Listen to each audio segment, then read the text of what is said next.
May 29th, 2022, in Punjab, India. Shubdeep Singh Sidhu is riding high. Known as Moosewala, the 28-year-old Punjabi rapper's most popular music video, So High, has just hit 500 million views.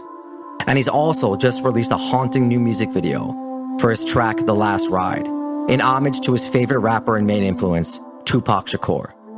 It's a fitting tribute, full of gangster talk, guns, and a hearse, with his patented Punjabi singing and lyrics mixing with a thumping West Coast rap bass line. Kinda bangs, like for real. In only 5 years, he's gone from an international engineering student in Ontario, Canada, to a global sensation, racking up billions of YouTube views, hitting the charts, and selling out shows in multiple countries. He's even been co-signed by the Prince of Canada himself, Drake. But he's not without controversy. He's had a number of warrants out for his arrest in India, and his shows in Canada have been marred by violence. And things aren't all good on the home front. There's a reason he raps about guns and death and gangster shit. In his home state of India's Punjab, there's gang wars raging, and not a small amount of speculation that some of his people, the people close to him, are involved. That's one of the things his fan base loves about him, actually.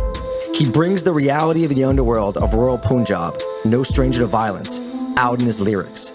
It's actually gotten him in trouble with the authorities, but we'll get to that in a bit. His father would later say he's also been receiving extortion threats from a bunch of northern Indian gangsters, some real bad and well-known thugs. He leaves his house at 4:30 p.m. that day, and he's riding with his cousin and a neighbor, and he's gonna see his aunt in a village maybe an hour and 90 minutes away. He elects not to go on his bulletproof ride, and he also isn't traveling with the bodyguards he's been assigned by the state. Actually, only a day before, he saw his bodyguard count reduced from 4 to 2 due to some political maneuverings. His father and the 2 leftover commando bodyguards are following behind in a different car. What Moosewala doesn't realize is that he's had hired killers following him for months, waiting for the right opportunity, surveilling him, casing all his locations. One of these recon guys calls up the gang lord calling the shots and lets him know that Moosewala is looking vulnerable, and that gang lord then tells his shooters to make their move. About an hour after he left, just when Moosewala and crew pull into his aunt's village, a car pulls in front of him. Then another car pulls behind him right away, boxing him in. There's nowhere to run. There's 4 men in each car, and they're all shooters. One of them jumps out in front of Moosewala's SUV and starts lighting it up with an AN-94 Russian assault rifle. Moosewala fires back with a pistol, but he can't do much. The shooters unleash hell, lighting up the car 30 times. Moosewala is hit 19 times, his other 2 passengers wounded. The gunmen check to make sure he's dead, then speed off. His father gets there shortly after and tries to bring him to the hospital, but he's already dead. Protests follow. People are angry all over the country, and superstars all over India and even Drake offer condolences. In the weeks that follow, there will be Facebook posts from gangsters claiming credit, big arrests, interrogations, even a shooter caught hiding out with religious pilgrims. And what begins to unravel is a complex web of a gang war raging from Canada to India that has a man with 700 soldiers at the center of the assassination of a rap superstar turned politician on the cusp of global superstardom. This is the Underworld Podcast.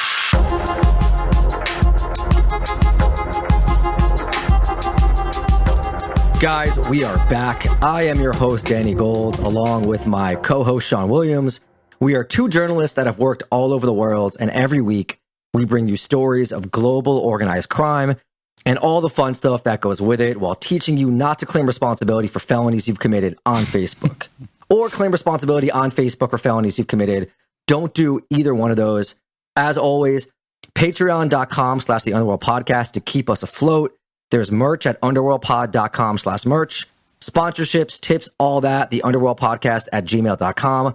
I am once again not spending my summer overlooking the Mediterranean, so that means we need to actually get those numbers up. And Sean, I mean, you've been on 15 vacations since we started this summer? Something like that, Yeah. But yeah, also you did some great bonuses, getting to the bottom of who killed that narco monkey. Narco monkey, that's a real thing that exists. And you just are about to do an interview with the Hot Money podcast team. For the price of 1 cup of coffee, you can keep us going before I give up on everything. and get these awesome bonus features. And we're on Instagram, YouTube. One of these days, maybe we'll even get someone to start a TikTok because I can't be bothered to get involved with more, you know? No, Jesus, I can't even deal with Twitter, man. It's making me need another holiday this week. Yeah, we've got loads of stuff. I mean, I've got a big story coming out about Vladimir Putin, neo-Nazi, is a double agent, gangster, pimp guy coming out in a couple of days when we're recording this. So, yeah, we'll probably do a little follow-up on that. There's this parrot smuggler thing in Berlin, investigative reporters, internet scammers. I don't know. The Patreon's moving almost as much as my roller case these days. So, yeah, we got stuff going on. Yeah. So, Moosewala, right? This is a crazy story.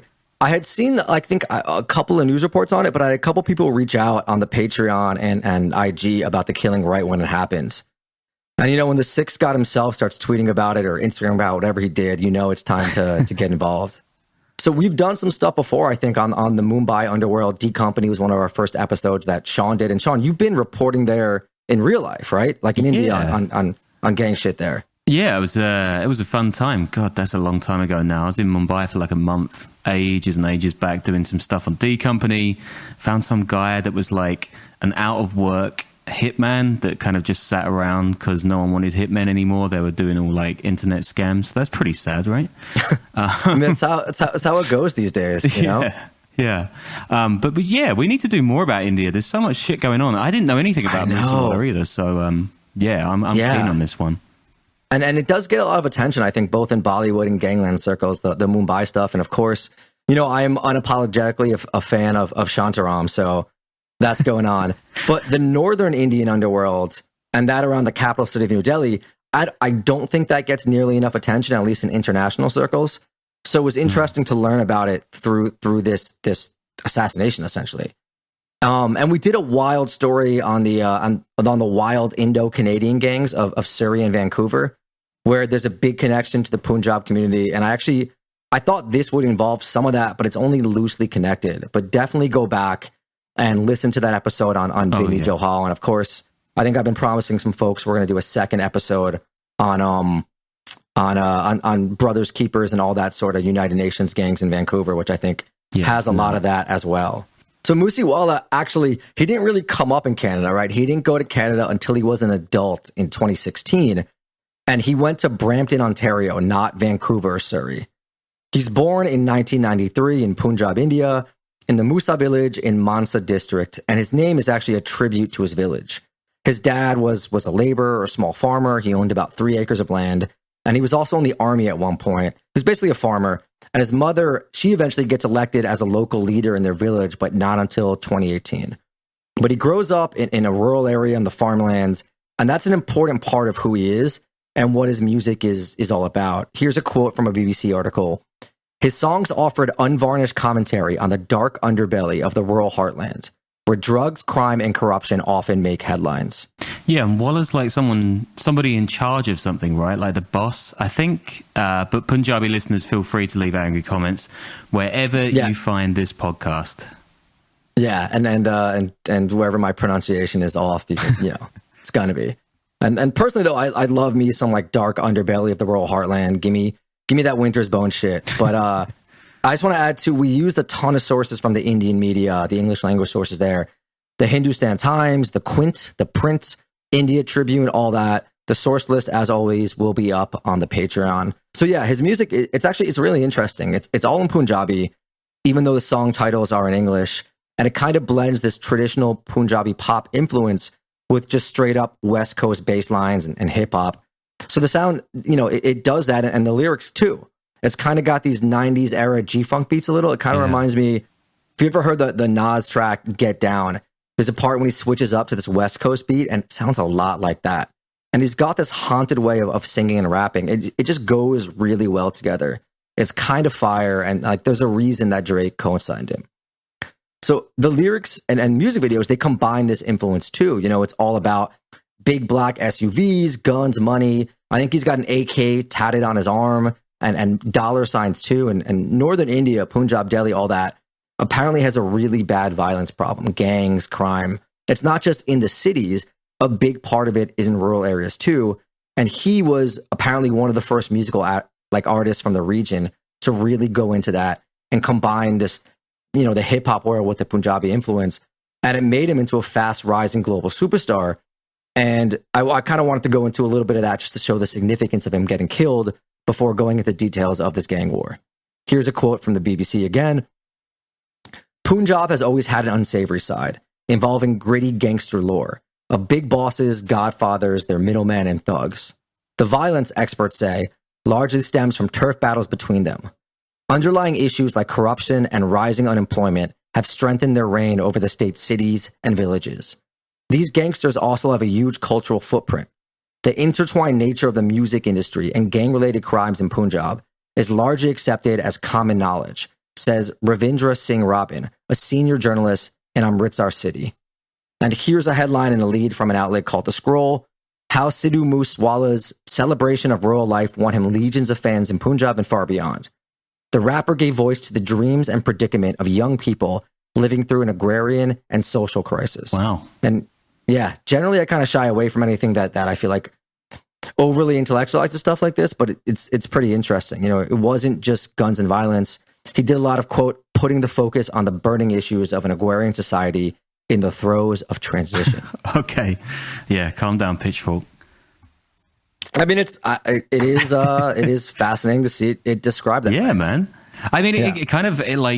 to give a shout out to one of my favorite books ever, like Behind the Beautiful Forevers as well by Catherine Booth. It's about this kind of small time political corruption stuff that goes on not just in the cities but the rural areas of India, and I would recommend anyone read that. But moving on. Yeah, I haven't, but I want to now.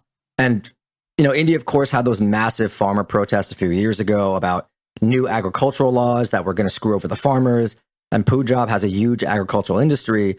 And Moosewala was one of the first artists to really give full-throated support to it. He even released a movie about farmers. The poster is him riding on a tractor, doing a wheelie with big speakers on the back, which is, that's pretty sick. It's the guy who Bubba Sparks could have been, I guess. I was going to make a Bubba Sparks reference here, and I didn't know if people would get it, but I'm really glad that you did. I dropped mine. Bubba Sparks, I mean, some of those, when Deliverance came out, like there were some bangers. It's not bad. It's not bad. No, it wasn't. He had the Timberland beats. Like it was legit. It was definitely, there's going to be a lot of people Googling Bubba Sparks after this. Sparks has 3 X's at the end, but I'm telling you, it goes. So yeah, he spoke up in favor of farmers a few times. He was actually something of an environmentalist too. There's big problems there with pesticides and cancer rates and all that. And it all factors in when he goes back to India and gets involved with politics. But we'll get to that in a bit. But back to his life. Born in rural Punjab, India, son of a farmer. We don't know too much about, how he grew up, but he ends up getting a degree in electrical engineering. Then he moves to Canada, Brampton, Ontario, right outside Toronto. He's an international student. While in Canada, he starts making music. And his blend of hip hop with Punjabi influence, he releases this first track in 2017. It's called, of course, G-Wagon. And he also penned some lyrics for a popular Punjab Canadian artist called Ninja. And then his first track to blow up is called So High. And it now has 530 million views on YouTube. So yeah, I can also confirm that it's hard as shit. Like it bangs. I'll just wait for that annoying thing.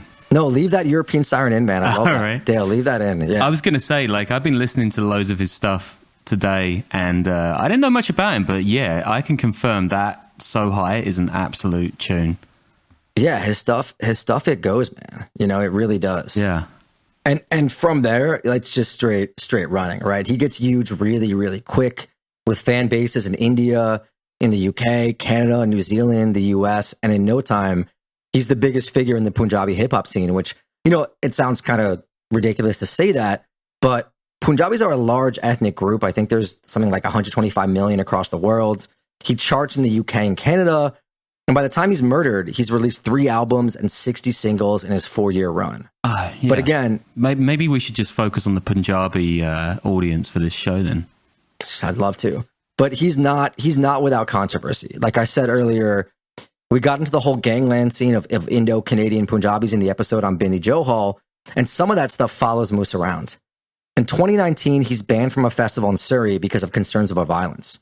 The Canadian police had advised the festival organizers to drop him because at some of his previous concerts, there had been incidents like a stabbing in a Surrey banquet hall and a shooting in Calgary. And the festival organizers, in response, they say it's racist and call Moose the Drake of Surrey. I've also seen him called the Tupac of Punjabi. And he always talked about Tupac as a huge influence, so you can kind of hear that in his music too. Yeah, I don't know, like the Biggie of Brampton or the Mobb Deep of Mississauga. Am I missing any? The Nas of Newfoundland. Not bad. Sean, that's not bad, man. All right, cool. That's not bad at all. I've got that music gig sometime. You got a gift. Yeah, he also stirs up some trouble in India. In 2020, 2021, he's huge now. He moves back to India and gets involved in politics. His mother had run for a political position in his village in 2018 and won. It's a pretty small position, though. I think she won by like 600 votes. Meanwhile, while living there, he gets charged with a bunch of crimes. He has legal cases against him for using guns, violating curfews, and for his lyrics for promoting violence and disobedience to peace, things like that. He has this weird relationship with the police. There's also a viral video of him with police at a firing range being taught to fire an AK-47, and that gets him and the cops in trouble as well. When he came home, he joins the Indian National Congress Party, and he runs to be a member of parliament in 2022, but he actually loses despite his superstardom and releases an angry song calling the people who didn't vote for him traitors. And there's actually a conspiracy theory I've seen about the government letting Moosie get killed because he was this famous Punjabi Sikh who was advocating for their rights, and every so often he was doing so in a militant fashion. And as we'll discuss in a minute, that's been an issue there for decades. Now there's absolutely no evidence of this conspiracy at the moment, but it's indicative of the mind state and why he was such a rallying point. Without getting too far into it, I do get a little deeper in the Bindi episode. And this is actually from a 2020 academic paper called The Legacies of Bindi Johal, the Contemporary Folk Devil or Sympathetic Hero. Quote, Sikhism was founded in the 16th century northern India as the distinct religion from majority Hindu and Muslim population. While living relatively peacefully, Sikh warriors emerged in the 17th century to fight against the reigning Mughal Empire and their often violent campaigns of forced conversion to Islam.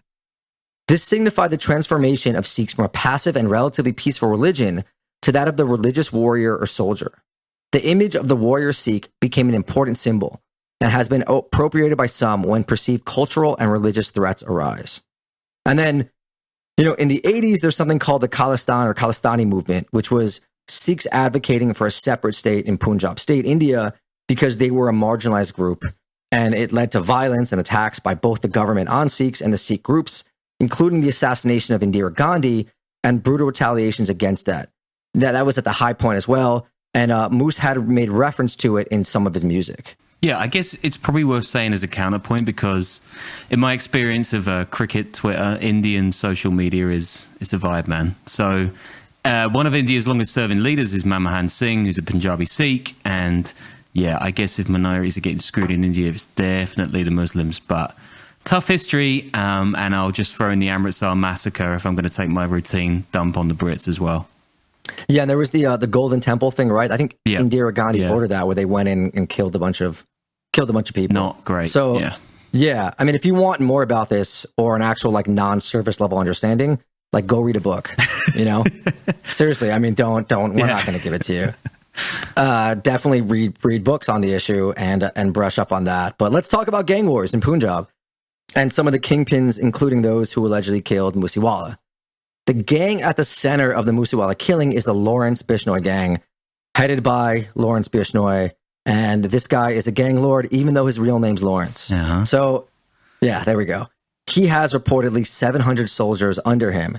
And they do your run-of-the-mill extortion, bootleg liquor sales, fun things like that. This is from The Print in an article about Delhi prison gangs, since Bishnoi is actually locked up and has been since 2017. Quote, these gangs extort money from their targets by killing their close aides, blackmail them by showing videos of their shootings, and issue threats through social media profiles. Oh yeah, we're gonna get to that, don't worry. Continuing, they mostly target builders, businessmen, contractors, and those with illegal money who are already vulnerable. Saddam Elias Gari, a sharpshooter who ran an extortion racket, showed his victims videos of his shootings to scare them. They also gunned down associates of businessmen and property dealers to send a warning to the main target, another senior police official said. I kind of like the language they use too, shooters, they call them sharpshooters, the hired assassins, and aides, they call everyone an aide, someone who's close to somebody or a business partner is an aide, which I thought was was interesting. And cool. these gangs, they're involved with like illegal liquor. There's money laundering and extortion involved in the music industry and something called kabaddi or kadabi. Kabaddi's cool. So kabaddi's this game where it's like rugby, but you have to hold your breath, or you have to say kabaddi while you're like running past people or something. You have to always be saying the word kabaddi while you're running around. You can't like get the fuck out of here. Yeah, man, it's true. I don't know anything more than that, so I'm gonna need to do a bit of googling. But you just like have to yell the word. How do you get penalized for that? Yeah, it's like get the fuck out of here. Yeah, that sounds awesome. I want to gamble on that. I can't get back into gambling. Actually, moving on. Patreon.com, which that's the Underworld podcast. So I can get into gambling on kabaddi. Let's make it happen. One interesting note is that a lot of these gangs, at least the ones involved here, what's going to play a very big role in their story, and this story as well, is that they're involved with student politics, or they kind of get their main starts in these university political battles that have like rival candidates getting beat up and shot at and sometimes murdered, which is wild. Because I kind of feel like, I mean, in the US, nobody really gives a shit usually about student politics on that intense of a level. I mean, I guess back in the day, you had the SDS and things like that. And there's still a lot of cultural war BS on them now, but not to the level where like gangsters are involved or where people get like murked, you know? Globally, I guess lots of radicalism and stuff like that comes out of university politics sometimes. I mean, I guess in England, maybe it's a little different, Sean. Yeah, I mean, when I was at uni, we were just slinging Molotovs through MPs' like windows and tearing down statues, and it was all masks and tear gas and shit. Nah, I mean, we were just getting messed up on drugs and alcohol. But interesting parallel. I mean, here to the Nigerian gangs as well. They came straight off the campuses. So, yeah, I mean, I guess we're just I don't know, small fry compared to these fellas. Well, I guess I'm conflating two things, right? Too. There's like actual political violence. And then there's like gangsters doing this stuff. So yeah, they were more on on just being straight up gangsters on that tip. But yeah, I digress. And the best write up I found of Bishnoi's life is from thehindu.com. He's born in 1992 and he actually gets educated at like a convent boarding school. His family had a decent amount of money, especially for rural Punjab. They're from a really small, sleepy village, but it's a well-to-do family known for, quote, good conduct and affluence. There's zamindars, I guess, which is a landowner. So he's a nice, well-behaved boy in the village, like, who isn't? But then he heads to the city and he gets really into sports, primarily running the 1,500-meter race. And he starts to train at Punjab University. He ends up befriending some kids who were also in sports, bodybuilding, all that, many of whom's parents were cops. And from there, they start to form like a little gang with his brothers, his cousins, his friends, and all that. And they're doing their little crimes here and there. And one of his boys, who goes by the name of Robin Brar, he runs for student elections at the student organization of Punjab University, or I think SOPU is what they call it, in 2008. Bishnoi really wants him to win, so he threatens Brar's opponents, then he shoots him, and he gets locked up for 2 months. And while in jail, he starts networking with real career criminals and arms smugglers and all that. Yeah, I mean, firstly, it's pretty depressing that we're doing full bios of gangsters that are like way younger than us. But I mean, like, he's got to be the first gangster on this show whose sport of choice was middle distance running. I mean, that's pretty weird. All his mates are like lifting weights and playing cricket. He's doing laps. Yeah, a bit of a dark horse. Yeah, but fast, you can make those getaways. Well, yeah, if your mates are shooting all the competitors, I guess it's all right. Yeah. He gets out of jail. His friend loses the election. He then shoots the winning candidate's brother and gets locked up again and continues connecting with more criminals. And this kind of starts this pattern. Basically, he gets into fights at his university or other universities, does short-term jail stints, meets other gangsters, makes deals, networks, all that. He actually then runs for election himself in the SOPU, loses, beats and breaks the legs of his rival, gets locked up again, gets out, goes and fights people at other colleges. He runs again in 2011 and he wins. But I'm sorry, bro, but if you care that much about student politics, like, you're a dork. That's some Lisa Simpson-ass gangster right there. Bleeding gums Bishnoi.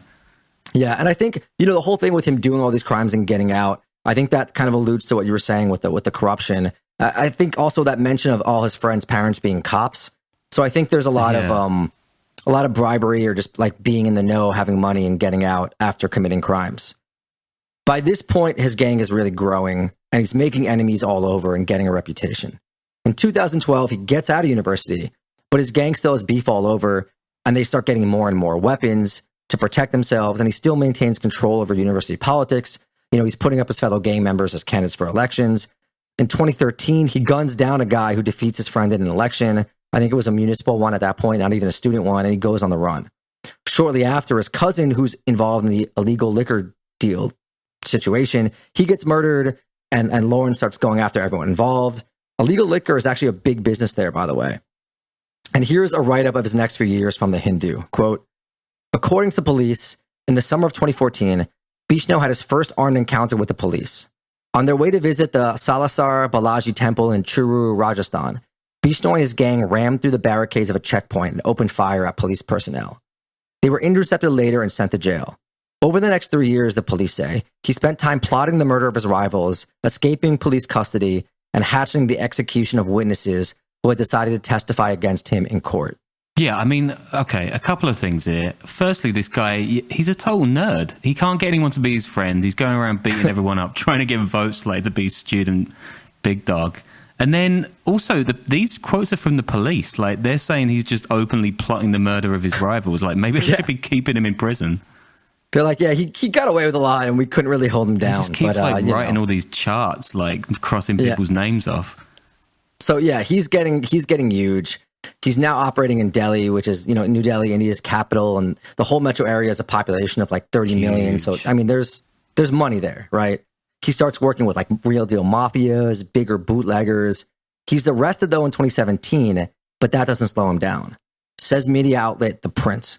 Bishnoy would call up his associates outside the prison to order hits on rivals, demand ransom from musicians and sports personalities, and make plans to escape from jail for some of his friends, a source said. God, I mean, these police, Jesus Christ. Yeah, he currently has 20 cases registered against him, including attempt to murder, extortion, snatching, I don't even know what snatching is, carjacking, and other cases under the Arms Act. To give an example of how big he is and how wild, there's this 2018 story involving huge Bollywood star Salman Khan, who is one of the biggest actors, or I don't know, in India, right? He's big. So decades ago, I think in the late 90s, Khan kills an Indian antelope known as the black buck, which is illegal to do. It's poaching. And this particular animal is held sacred by some Hindu, Indian, and Nepali villagers.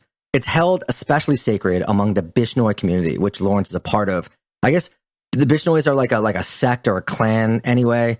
And the black buck is particularly revered by them. Khan killing this envelope it is a huge story. It's still in the courts like decades later because of appeals. At one point, he gets a 5-year jail term, which gets appealed. He gets found innocent, then guilty, appeals, serves a few weeks and a few days here and there. Bishnoi was so pissed about it that him and an associate made a rather serious death threat against Khan. Like one of his lieutenants is actually apparently was actively plotting it out when he was caught, and then it turns up in the interrogation. Yeah, man. Salman Khan is massive in India. He's like the Tom Cruise of India. And he's got previous too. I think, if I'm not wrong, he ran someone down in his car while he was high or drunk or something, and he managed to get off a bit like this shooting. I'm sure that's correct. There's no slander in podcasting anyway, right? Yeah, quite a few controversies, but like that's a pretty wild controversy for an actor, like illegal poaching, It's nuts. I think Bishnoi might be a caste, actually, technically, but I'm not sure. Again, people could it was complain. It seemed like a movement at times. I couldn't lock down the specification. So the guy's got shooters. Says The Print, quote, these gangsters mostly use rifles to carry out high profile murders. The Bishnoi gang is known to shower bullets at the target. They carry out these killings for two motives: eliminating rival gang members, which and to send a message to potential rivals and others from whom they want to extort money. The idea is to make it look gruesome. They then claim responsibility on social media to establish their power, the Delhi police source said. Delhi police source said. I feel like there should be a catchphrase about this social media stuff somewhere. Yeah. Underworldpod.com/merch. Don't Instagram your crimes. Nice. His gang, they also make a lot of money, like I said, from the Punjabi pop music scene and from Kabaddi. What is it again? Kabaddi, yeah. Yeah. It kind of reminds me of the early rap scene, when you had all sorts of gangsters and crews running labels and using it to wash profits, extorting artists and all that. That was like a big thing in the 80s and 90s. And who knows, maybe it still is. So where does Moosewala come into all this, and how does he end up mixed up in it? Actually, I should point out that his family has denied he had any connection to organized crime, and his father claims Bishnoi and co. were making extortion attempts on him and that he wasn't actually involved in the gangster life. But, this is becoming the accepted story, the story I'm about to tell right now, both from the police and the media, and there's a lot of evidence that points to it. The Bishnoi gang, they've been fighting a turf war over the last few years with another gang called the Davinder Bambia gang. And that's involved a lot of tit-for-tat killings. Here's like some sample quotes from the Hindustan Times. He had killed Bra to avenge the murder of Lavi Diora. Then Bambia Group associate was killed by members of the Bishnoi gang at a fair in Katkapura in 2017.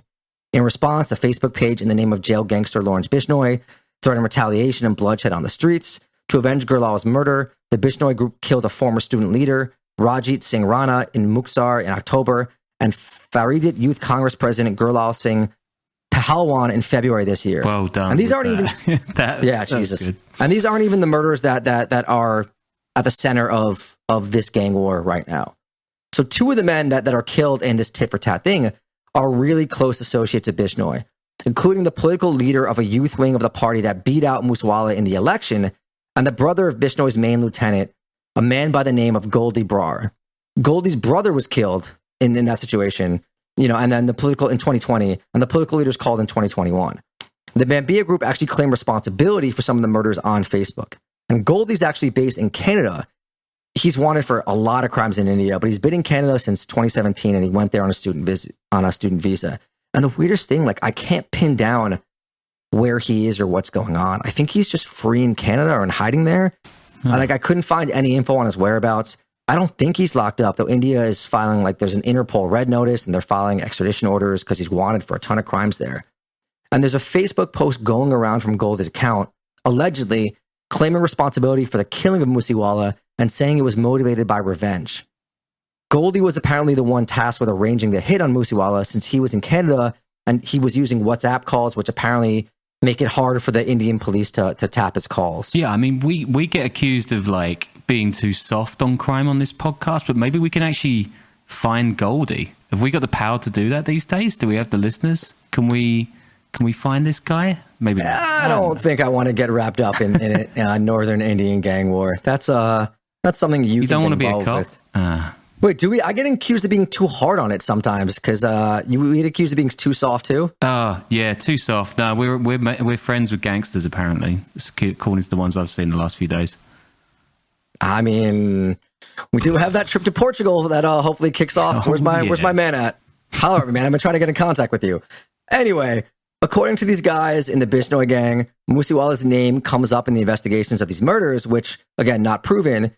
And because he was rich and famous and connected, the police don't follow the leads. Now, according to the print, Moosewala's manager, there's a quote, Shangun Preet was named in this killing, but is said to have fled the country and is believed to be in Australia currently. Shangun Preet had reportedly arranged for the stay of the shooters, who were allegedly working for Lucky Patial, a leader of the Bambia gang. Devinder Bambia, the gang's founder, and whose name it still goes by, was killed in an encounter in 2016. So to catch us up to speed, tit-for-tat killings between two gangs warring over turf. One of the gangs claims Moosewala and his manager are involved, so they target him. Though a friend told the print the whole thing was over extortion, but I guess, the evidence is pointing to that. So an article in the print again reads, Sachin Tapan Bishnoi, a cousin of Kuldeep Bishnoi, had said in an interview with News 18 that he had killed Moosewala with his own hands, claiming that the Punjabi singer had given shelter and financial support to Midukera's killers. And that's the youth politician that was popped. This is, I don't know. I mean, I wasn't able to really look into all these various media outlets in India and whether they're, a version of the Daily Express or whether they're legit. These guys, they're not just Instagramming their crimes. Shirts available at underworldpod.com/merch. Don't Instagram your crimes. They're fucking Facebook posting their confessions and giving interviews to news outlets on their motivations. Look, and again, I don't know the reputation of some of these outlets. Could it all be nonsense? Maybe. But these guys are definitely out there wilding, just straight up I did this thing all over social media without a care about the police at all. Man, I mean, it doesn't sound like they need to have much of a care about the police, to be honest. But yeah, this is straight up trap stuff. It's pretty crazy. Yeah, it's pretty wild. So yeah, the Bishnoi Goldie Brar gang decides Moosewala has to die, and they really meticulously plan it. I mean, this is a professional operation. They actually have what they call a sharpshooter on it 6 months before, but he can't get to Moosewala because he's too protected. So eventually they send a number of shooters there. They have recce teams, all that surveilling his home. They're doing legit recon. There's hideouts. Some of the different groups don't know each other. It's real professional shit, like not sloppy gang hit stuff. Then at this point, they're staying right near the village too. On the day he got hit, May 29th, they actually get word that he's vulnerable. Moose had 4 bodyguards, commandos it says, assigned by the government to protect him. But literally a day before, the government decides to scale back protection of about 400 VIPs, they claim, to get rid of this culture of VIPs getting special treatment. Yeah, that's solid logic there. That sounds like it's going to work really well. I mean, you know, if you're a rapper and like involved in this stuff, you should have your own security too. So his security detail, it's cut from 4 to 2. It was also the opposing party that he ran against that did this. So of course, you know, this fuels the theories. And on that day when he's driving to his aunt's house, he's in a car without his bodyguards, and the 2 group of shooters, they block him in and they just light up the car. That's from the cold open. Strangely, like neither his cousin or neighbor in the car were killed. You know, they were wounded despite there being 30 shots fired and 19 hitting Moose, which kind of, I don't know, maybe these guys really were sharpshooters, but that kind of sticks my antenna up a little bit. Yeah. His dad following behind him, he actually recovers the body and he does take him to the hospital, but it's too late. And the reaction, you know, is crazy. According to the BBC, quote, "The murder has whipped up a political storm in the state, with opposition leaders criticizing the government. The state police claim that a Canada-based gangster had claimed responsibility for the attack. Moosewala's family has denied this and criticized the police for not doing its job properly. In the middle of all this, protests erupted in several parts of the state as the singer's fans and supporters took to the streets, prompting the government to appeal for calm. The state's chief minister has now ordered a high court level investigation into the case. Police have arrested, I think, 20 or so guys. They're all connected to these gangs. You know, they found grenades, grenade launchers, electric detonators, assault rifles at one of the hideouts, and allegedly a message from one of the shooters to Goldie Brar saying the deed is done. And that's kind of where we are right now. You know, Goldie's in the wind.